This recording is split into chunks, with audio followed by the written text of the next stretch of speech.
Welcome back to the Happy Teacher. Happy Teacher is here with the day 2, rule number 2.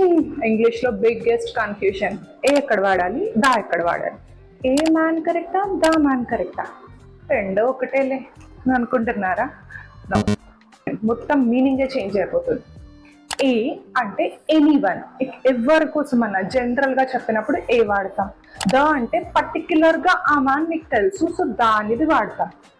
So I want to be a doctor, any doctor ఎవరన్నా కావచ్చు. I am the doctor అంటే నేను ఒక్కదాన్ని, specified doctor, I am the doctor. So ఆ pen అంటే అక్కడ చాలా pens ఉన్నాయి, అందులో ఏదో ఒక పెన్ అని అర్థం. అది ద పెన్ అని మెన్షన్ చేశానంటే అక్కడ ఆ పెన్ మీకు తెలుసు నాకు తెలుసు కాబట్టి ద పెన్, ఆ స్పెసిఫైడ్ పెన్ అని అర్థం.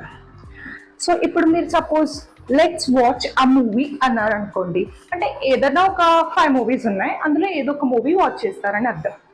లెట్స్ వాచ్ ద మూవీ అంటే మీకు నాకే తెలుసు మనం పెద్ద మూవీకి వెళ్తున్నాం. సో అప్పుడు లెట్స్ వాచ్ ద మూవీ అంటే అన్ని మూవీస్ కాదు, పెద్ద మూవీ అని మీకు అర్థమవుతుంది.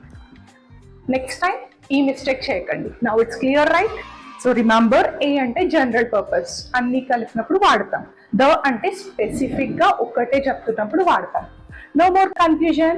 నెక్స్ట్ డే 3 కోసం ఫాలో చేయండి, సబ్స్క్రైబ్ చేయండి. Happy teacher is back.